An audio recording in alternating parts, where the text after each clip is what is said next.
Hi, welcome back to Weird Worlds. If you enjoy my content, please consider hitting the like button. It's the only way the YouTube algorithm notices me. The Electric Chair is a psychological horror story set in a clinical environment. Sinclair faces a life-or-death choice in a twisted experiment by Dr. Ainsworth, exploring fear, morality, and the ethics of scientific experimentation. The Electric Chair by George Waight. Weird Tales, January 1925. 'Tis an awkward thing to play with souls, and matter enough to save one's own. Browning. The facts were carefully hushed up at the time. Strange stories, it is true, began to be whispered in the clubs about the eccentricities of Dr. Ainsworth and his electric chair, but nothing definite ever leaked out. Now that that weird scientist is dead and buried, the true story of what happened in his laboratory can be made public for the first time. It all began in a conversation that took place one afternoon early in 1919 in the smoking room of the Athenaeum Club, of which Dr. Ainsworth was a member. The talk had turned on the subject of death and the fear of death. Mortimer, the actor, had given it as his opinion that it is not death which men fear so much as the uncertainty of what is beyond. Almost inevitably, he quoted Hamlet in support of his contention. Hamilton, the Harley Street brain specialist, joined the discussion at this point. If that is true, he remarked thoughtfully, it should follow that if a man were confronted with a mystery stranger even than the mystery of death, he would choose death rather than face the greater mystery. I doubt it.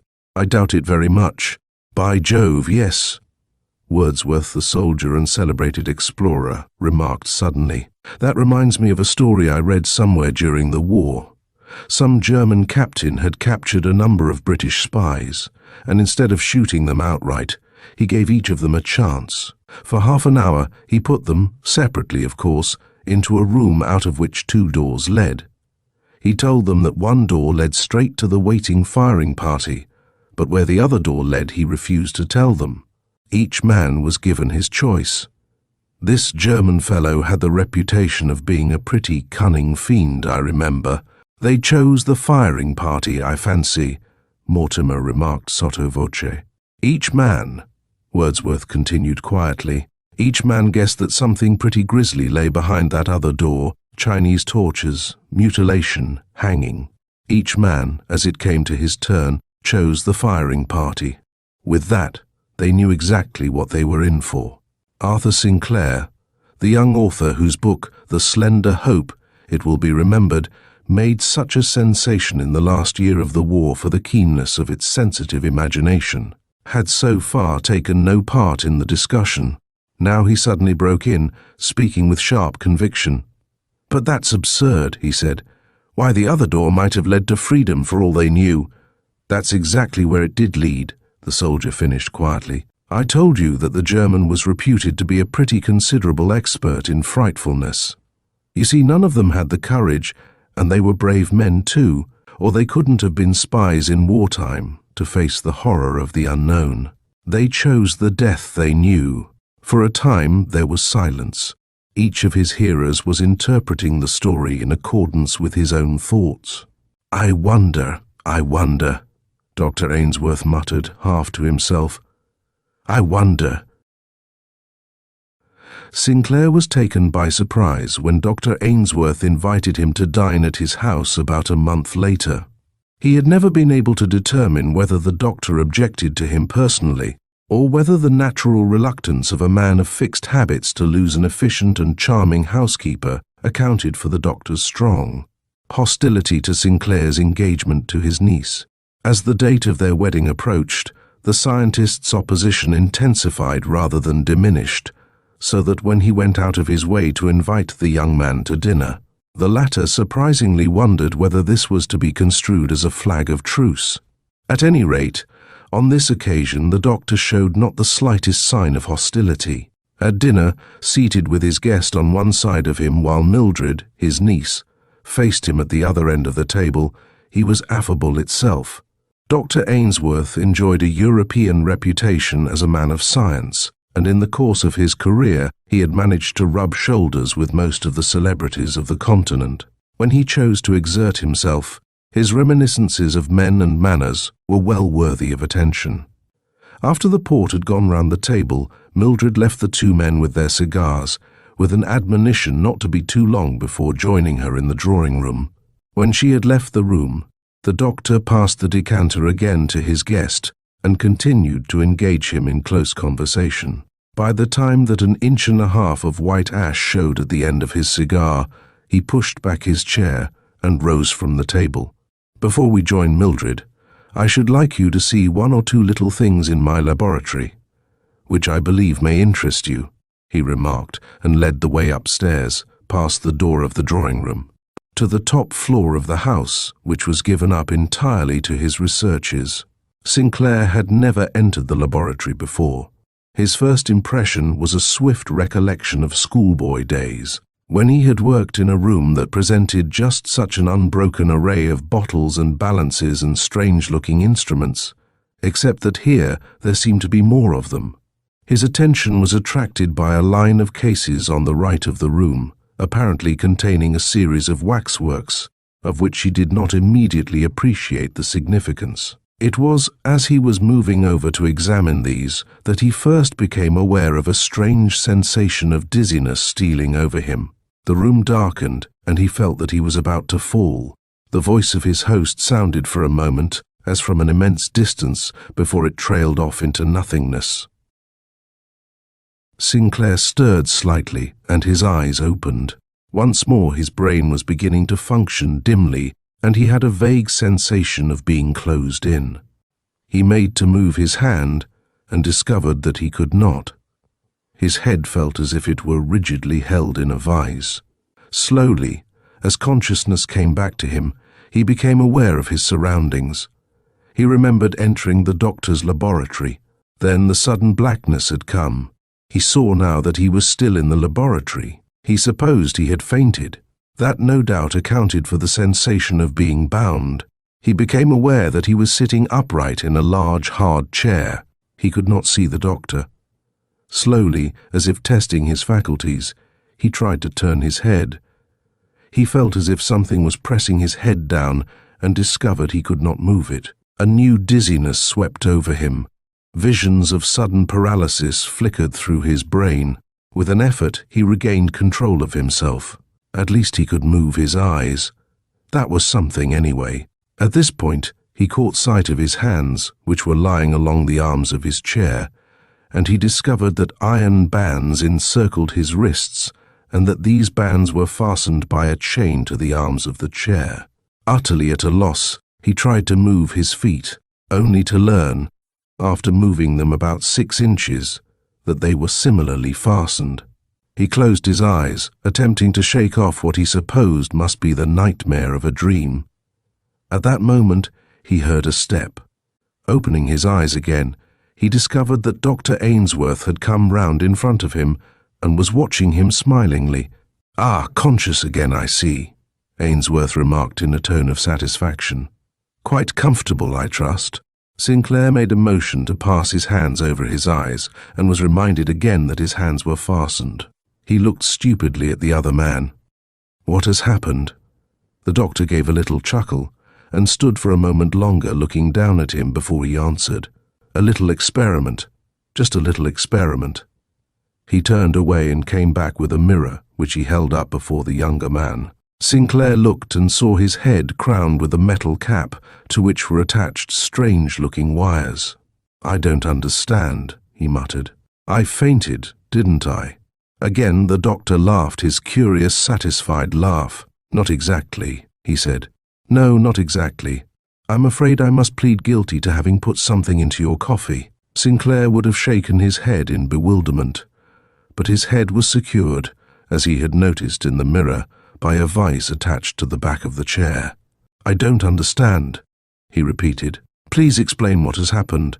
Why am I fastened like this?" The doctor had laid aside the mirror and now stood facing the young man in the chair. Behind him, long rows of labelled bottles and phials formed an appropriate background, together with instruments of which Sinclair could not guess the use. The doctor's manner was now that of a lecturer addressing his class. "I shall have to take your mind back some time," he began. "You will no doubt recall hearing that very interesting little story of a German captain and his captured spies, who were given the choice, you will remember, of going to a known certain death, or of meeting a fate the nature of which remained a mystery." He paused. Sinclair had almost forgotten the incident, but he now recalled it. "In that story, each of the victims chose to face the firing party. You, I remember," he continued in a tone of easy reminiscence, "were scornful of this, and declared that they ought to have chosen the other door which might have led, as it actually did lead, to freedom. Personally, I keep an open mind as to the psychology of the problem involved. I find it an interesting speculation, intensely interesting. This evening, however, we are going to put this most interesting psychological problem to the test." He paused a moment. "And you, my dear Sinclair, are going to be the means of solving it." Sinclair had not yet understood to what this introduction was leading, but already he felt a vague premonition of disaster. "It may occur to you to wonder why I have chosen you personally as the subject of this experiment," Dr. Ainsworth continued, assuming more and more the manner of a lecturer. "I have had two reasons for that. In the first place, it was necessary for me to find a man of keenly sensitive imagination, as you will realize later. And in the second place, you are aware that I regard with the greatest distaste your intention of marrying my niece, Mildred. The idea of such a marriage is, in the highest degree, repugnant to me. However, considerations such as those must always come second to a man of science. I only mention them as affording an additional ground for my reasons in selecting you. The psychological experiment is, of course, the main thing." By now, Sinclair had serious doubts as to the sanity of this extraordinary old man. His feeling of uneasiness was rapidly giving place to one of serious alarm. "You have not yet explained why you have fastened me to this chair," he reminded the smiling scientist. "At least I suppose it is you that I have to thank for it." Dr. Ainsworth nodded brightly. "I am coming to that. I decided to use you, as I said, for my experiment. As you will remember, the problem is this. If a man is faced with the choice of alternatives, one of which leads to certain death and the other to some unknown fate, which may range from freedom on the one hand to a slow, revolting form of torture ending in a loathsome death on the other hand, if he is faced with a choice, which alternative will he select? That is our problem, and this evening I look to you to decide that problem by being faced with just such a choice." Taking no notice of the young man's startled exclamation of horror, he continued blandly, "It was, of course, comparatively easy to bring you to this laboratory of mine, and as you entered, to inject you with a drug that at once rendered you senseless, while I fastened you in this chair to ensure your continued presence during our little experiment. It was a more difficult question to reconstruct the factors of the problem. I have given some considerable thought to this matter. You may not have noticed very carefully the chair in which you are sitting. I recommend it to your careful study." He paused a moment to allow his next words their full significance. "It is an electric chair such as is used in executions in America," the doctor went on. "On your head, as you have seen in the mirror, is a metal cap to which are attached two wires connecting with the storage batteries, which you cannot see, but which are close behind you. Near your right hand," the doctor indicated a small table set close to the chair, which Sinclair now noticed for the first time, "you will see a switch. Press that switch to the right, and a current of electricity of enormous power, I need not weary you with the exact figures, will run through the metal cap on your head, through the metal chair on which you sit, and, passing through your body, it will make a complete circuit, with the result that you will be instantaneously and painlessly electrocuted. That constitutes one horn of the dilemma. That is the way of certain and known death. You will recognize that that corresponds to the firing party in the original story. Do I make myself clear?" Sinclair shivered. The doctor had made himself only too clear. "We now come to the alternative," Ainsworth continued. the uncertain factor. He opened a drawer and took out a small syringe and held it up to the light. Sinclair could see that it was filled with a colorless liquid like water. You may have heard, my dear Sinclair, of some researches I have made into the causes of certain diseases. I have succeeded in isolating the germs of a number of the better-known diseases and of some others less widely known. All around this room you can see test tubes filled with various liquids. Each of these contains the bacilli of some disease or other. This, for instance, he picked up one at random, contains the germs of the disease generally known as meningitis. In short, there are enough germs in this room. He waved his arm to the line of glass tubes to destroy the whole of Europe. He picked up the syringe once more and held it lightly in his right hand. What does this contain? That is the question, isn't it? You see, you are to have the choice between electrocuting yourself or injecting yourself with the liquid in this vial. You remember you gave it as your opinion that the men in the story would have chosen the unknown fate, which, as a matter of fact, led to freedom. Well, you may do the same. You may choose, if you wish, the contents of this vial. It may have the same result. It may perhaps contain merely water, in which case you will be none the worse for your little adventure. On the other hand, it may contain the same as this tube. He again picked up the tube in which was stored the germs of meningitis.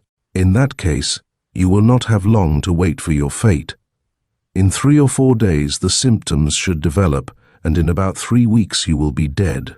Not a very pleasant form of death, perhaps, but comparatively rapid. Then, of course, there is the cerebrospinal variety of meningitis. It may be that. Also, I fear, not very pleasant. Or tetanus, what you call lockjaw.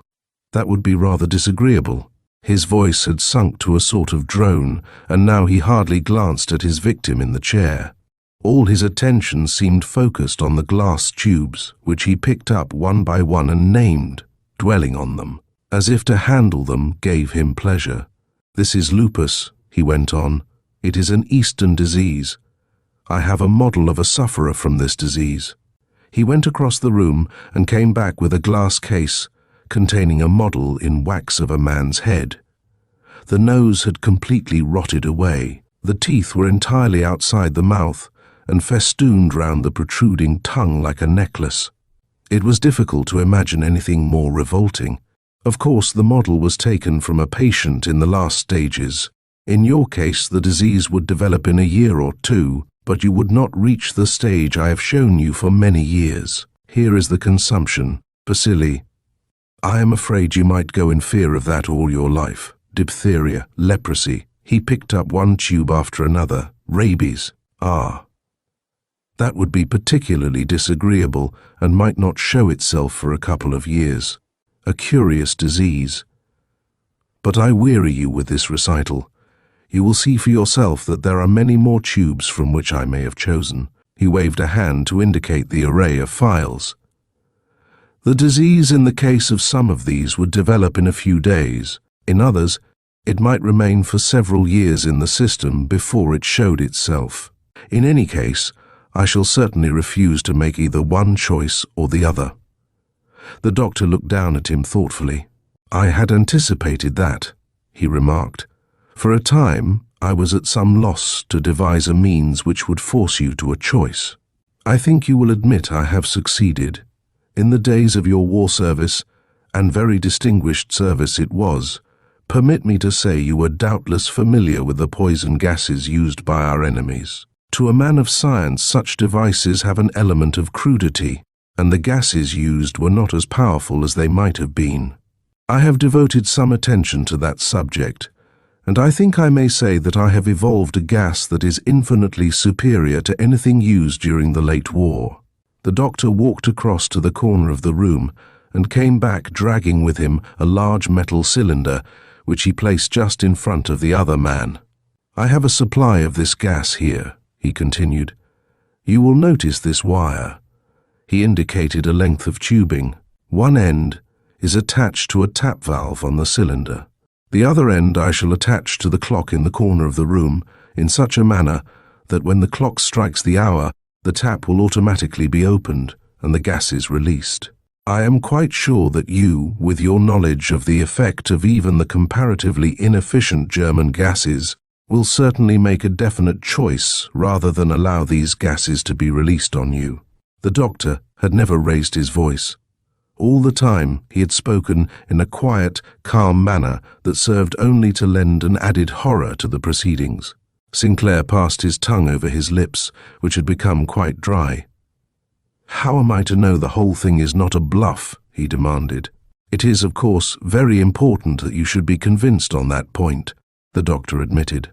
"Otherwise, the whole psychological value of the experiment would be lost. I think this little experiment will satisfy you." He disappeared behind Sinclair's chair. When he returned, he was carrying a small metal cage. "Here, as you see, I have a rat in a cage. Please watch what I do." After setting down the cage on a bench at some distance from Sinclair, he came across to the chair. "I now detach the terminals from your skull cap and attach them to the bars of this cage, so. Next, I fasten this piece of rubber tubing to the tap of the gas cylinder, so. Now I connect this wire from the gas cylinder to the striker of the clock. We will move back the hands to 2 minutes to 9 for the purpose of this experiment. There. As we are dealing with only a very small animal, a whiff of gas will be sufficient, and I shall turn off the tap almost immediately. You will not require a mask, but it is as well to be on the safe side." He saturated a handkerchief with some liquid and tied it in front of Sinclair's mouth and nose. He then saturated a similar handkerchief for himself. "This will protect us," he remarked. "Now, when I give the word, I want you to press your switch over. You see, I have adjusted the current of that also to our needs." He made some adjustment of another switch. "There is still 1 minute to go. Watch." The next 60 seconds seemed an eternity to Sinclair, whose eyes wandered back and forth between the clock and the doomed rat. At last, the clock began to strike, and as it did so, Sinclair observed that the wire had jerked open the gas cylinder. Almost immediately, the doctor reached out a hand and closed it again. But the gas had already served its purpose. The mouth of the rubber tube leading from the cylinder had been within a few inches of the cage. Suddenly, the rat rolled over on the floor of its cage and commenced to struggle violently. For a moment, the doctor watched its convulsions, then, "Switch on," he commanded suddenly. Mechanically, Sinclair pressed over the switch by his right hand. A blue spark flashed at the bars of the cage. The rat gave a tiny shiver, and its struggles ceased forever. "You see, it is quite dead," the doctor remarked. "Switch off." For a minute, there was silence in the room. The doctor busied himself refastening the electric terminals to Sinclair's skull cap and rearranging the mechanism of the clock, which he again set at the correct time, 9:30. When he had quite satisfied himself with these proceedings, he turned back to his victim. "That the electrocuting machine and the gas cylinder at least are no bluff, I'm sure you are convinced. The injecting syringe may be, of course." Sinclair could feel the sweat breaking out on his forehead. "But this is sheer murder." He made a last protest. "Don't you realize that you will be hanged if I am found dead in this room?"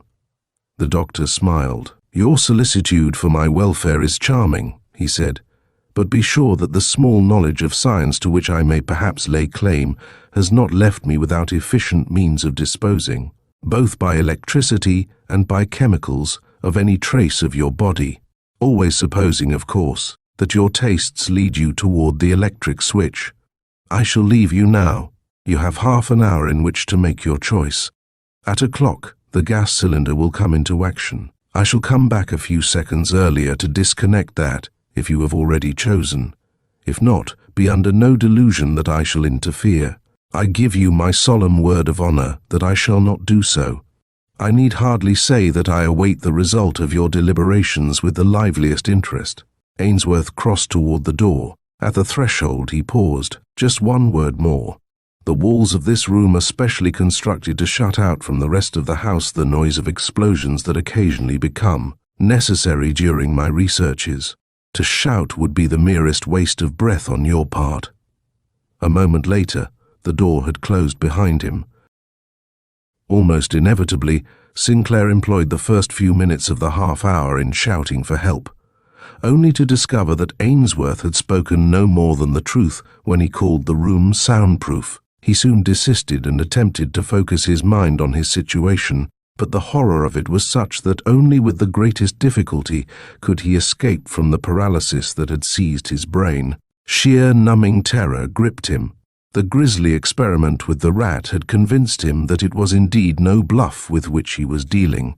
Meanwhile, the hands of the clock inexorably travelled toward the moment when even deliberate choice would be denied him by an agency more terrible than either horn of his dilemma could be. Helplessly, his eyes travelled from the switch, so conveniently close to his right hand, to the hypodermic syringe equally handy on his left. Gradually, he forced himself to realize that it must be one or the other. He looked at the electric switch. Certain, instantaneous, painless, but death. The syringe looked harmless enough. Water, perhaps. That would not do a fellow any harm, but then one couldn't be sure. One wouldn't even know afterwards. Not for a year, perhaps. Not for 2, 3, 4, or even longer. How could one go on, dreading from day to day the outbreak of some awful disease, like the man in the model? Good God, death were better 1,000 times than that. But on the other hand, there was always hope. Hope springs eternal. Yes, and fear also. Still, to die suddenly with all the world bright and inviting, and love. This brought another aspect of the problem to his tortured mind. Suppose he chose the syringe, and kept his life for the time at least. What was he to do with it? One couldn't marry and have children, perhaps, with a thing like that. Maybe, in one's blood. That dream was ended either way. Pretty damnable. Just what would life be like? Love shut off, fear sitting daily on one's shoulders. If one only knew when it would strike. But one would never know. Never know. That was the constant tenor of his mental travail. Always his mind came back to that. One would never know. After all, what was death? Clean, swift. When one had seen 5 years of war, death wasn't quite the staring horror it seemed to the man in the street. Pretty rotten, of course. One hated to be snuffed out like that, but there were worse things. His mind went back by a freakish turn to the story of the captured spies who preferred the death they knew. He remembered his own unbelief.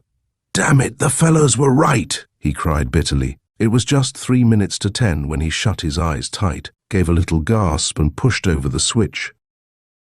The doctor had returned from the dining room. He had no intention of joining his niece until he knew the result of his experiment.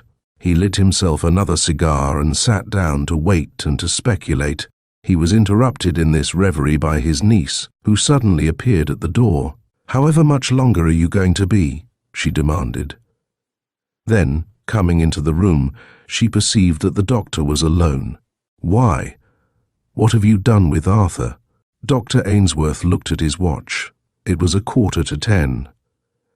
"We are having a little experiment, a very fascinating experiment," the doctor continued. "Listen, dear, and tell me what you think will be the outcome. For myself, I am unable to make up my mind." He thereupon went over the facts of the case to the girl, speaking as he would have spoken of any other scientific experiment of his. He did not even notice the horror in his hearer's face. "Why, you're murdering him, Uncle!" she cried, springing up. The doctor looked at her agitation with surprise. Then he smiled a slow smile. "My dear, it's quite harmless," he said. "There is no danger. When I came out of the room, I disconnected the current of the batteries. He can do himself no harm. But the other thing, he may be choosing that." Ainsworth laughed outright. "Water, dear, water. I shall of course tell him afterwards, when he has made his choice. There only remains the gas, and that is disconnected also. You see, dear, it is quite bloodless." The clock then pointed to 5 minutes to 10. "Oh, hurry, Uncle, hurry," the girl panted. "It's torture!" "I think you must be mad. It's cruel, cruel." On the contrary, dear, it is as fascinating an experiment as any I have undertaken. Doubtless he is making his decision now. He had allowed the girl to drag him upstairs. I have always supposed that experiments with the human mind are of all experiments the most fascinating, and I see now that I was right in supposing so, he remarked on the way up. By the way, if by any chance this young man of yours has chosen to face the uncertainty of the injection, and if, suspecting his blood to be tainted, he asks to be released from his engagement to you, before knowing the injection to be harmless, I shall entirely withdraw my opposition to your marriage. A most fascinating problem. He had reached the door of the laboratory and fumbled with the handle. Oh, hurry, uncle, hurry. He must have had such a terrible fright. The old man chuckled. I dare say he has. He had. When they reached him, he was quite dead. End of The Electric Chair by George Way.